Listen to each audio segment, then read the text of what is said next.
Well, everyone, it's time for us to talk about the 2018 MacBook Pro and see how these things hold up in 2022. Now, very interestingly enough, these things are only 4 years old, and for a MacBook standpoint, that's not really that old. A majority of people who end up buying a MacBook, they end up keeping it for over 4 years, in my opinion, a majority of the time. And I'll say the reason for that is because a person, a student typically will end up going into their freshman year, they'll end up buying a MacBook, and a majority of the time it'll last them throughout their whole entire college experience. And what's really weird is that I don't think there's ever been as much improvement in a 4-year landscape, unlike these specific MacBooks. Starting from the 2016 MacBook to the 2020 MacBooks, that 4-year time frame wasn't really that crazy big in terms of improvements, but it was that 2020 year, the end of 2020, when Apple started developing those M1 MacBooks, that's when everything changed. So for this type of MacBook, for it being 4 years old as of this point, we've seen not only a little bit of a new design change with, the 14-inch and 16-inch MacBook Pros, depending on if you have the 13 or 15-inch MacBook Pro here. Not only do we get a lot of the ports back, we got the SD card back, HDMI port, MagSafe back on our MacBook Pros as well, but we also got a brand new chipset inside, which is arguably one of the biggest improvements we've gotten from really any product from Apple in a very long amount of time. So much so, in fact, that they are making so many software improvements and so many software differentiations, or whatever it's called, from their, Intel MacBooks, even their A series of Apple chipsets, to their M1 and M2 chipsets for their MacBooks and their iPads. So we'll be curious to see what happens in the future, but with this 2018 MacBook Pros, I will definitely tell you they are good, but they aren't the first ones I would recommend, and there was a lot of controversy with these type of MacBooks as well, and I don't want you guys to forget about those. So starting off with the outside, the design is still very current. I think this thing is ageless. I think you can pick this thing up 20 years from now, and it's still going to look very beautiful. Just like the 2008 unibody MacBook Pro, I think this thing will look very beautiful in the years to come. On top, you have the standard, silver or space gray models with the Apple logo in the center, and I still think these things look great. I don't really have too much to complain about in that sense, and I think that's totally okay. When you're getting a MacBook like this, or you have a MacBook like this, and you compare to even the latest M2 MacBook Pro, from Apple, there's nothing in terms of the design that would really make you look at it and be like, oh, this is the M2 one, and this is the 2018 one, or even the 2016 one. If you're not looking at the keyboard too close or anything,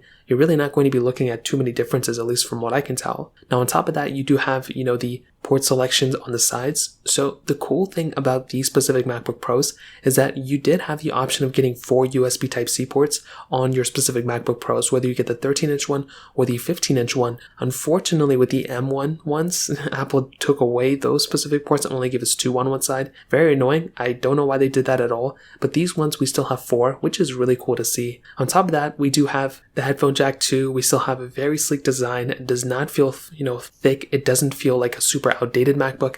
And like I said, when you look at these MacBooks and you look at the latest ones, there's really not that much, in terms of the differences between them, in my opinion. Now, flipping these things open, you still have that beautiful display on the front. It's either that 13-inch panel or that 15-inch panel, depending on which one you get. And I've personally always pretty much gotten the 13-inch ones. I feel like they're very portable and they are very good. But historically, I've bought the 15-inch ones that I used to use. I used a 15-inch 2015 MacBook Pro, and that thing was massive and thick. With the 2018 15-inch MacBook Pro, it was much thinner and much slimmer, which was actually really cool. And I do think a lot of people actually prefer that design, the bigger one, mostly because of the power inside of it. But I think most people will probably end up buying the 13-inch one because it is cheaper. Now, under that display, we do have that touch bar inside of that specific keyboard. Now, it's very interesting because Apple's kind of made the touch bar kind of obsolete. It's only there on the M2 MacBook Pro right now, and I do think as of right now, this is great. I like having a MacBook Pro like this. It's awesome and everything,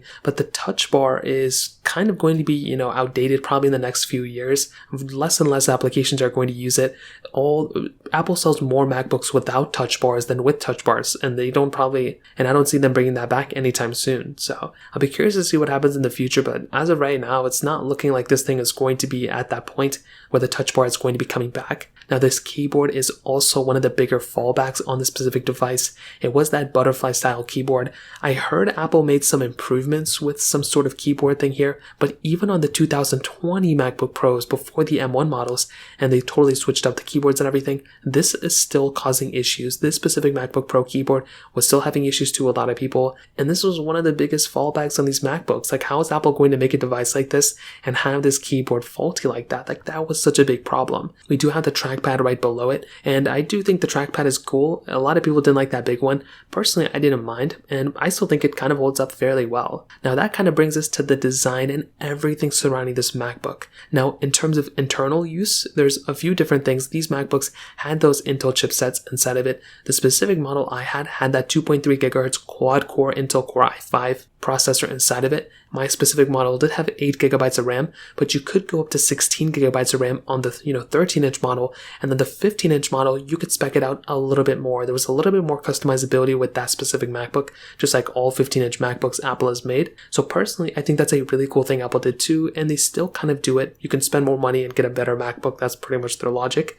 Unlike with some other devices Apple makes, there's really no, capability of kind of upgrading. I still think on iPads, Apple still has a long ways to go there, but with MacBooks, they've always done a great job there. Now, I will say on top of this, the performance of this MacBook is still pretty decent depending on which way you look at it. So for one, the performance, if the MacBook's cold and there's not too much going on, from what I've heard, because I'm not a crazy power user, it was a good MacBook. But it's not until you actually start pushing the boundaries, you start, editing 4K videos and gaming and all this other stuff, that's when the thermal throttling starts kicking in. And from what I've heard, the 2018 MacBook Pros actually had quite a bit of thermal throttling inside of it, just like a lot of other MacBooks that have came out too. And this is kind of a disadvantage. When you're getting a MacBook like this, you don't want it to just, artificially limit, and you don't want the fans to kick on all the time too. And with these type of Intel Macs, from a lot of Macs I've had, the fans would kick on all the time, and it was just such an inconvenience. I just hated that so much. Fortunately for us, Apple did go ahead and kind of fix it a little bit, and then they went ahead and really fixed it with the M1 chipsets,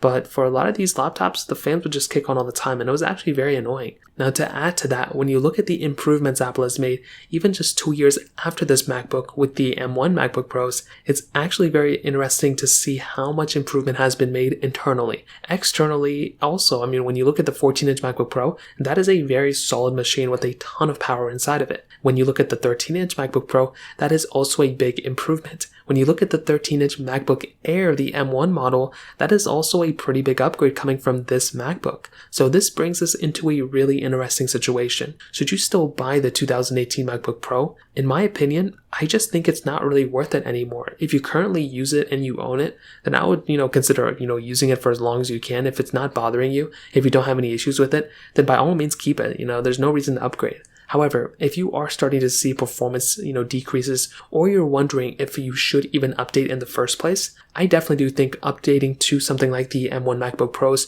or the M1 MacBook Air is that big of an upgrade, and I generally do think it's probably worth it for the most part. I think it's a very solid machine. It has a ton of power inside of it, and I think if you're going to go ahead and purchase any MacBook or any Mac in the, for the most part, you can't really go wrong with any of the M1 Mac models that Apple has made, including the M2 Macs that are a little bit more expensive. So I'd love to hear your thoughts about this in the comment section below. Hit the like button, that would mean so much, but definitely hit that subscribe button. More importantly than everything else, I love every single one of you guys. Hopefully I'll catch you guys in the next video. Peace out till then.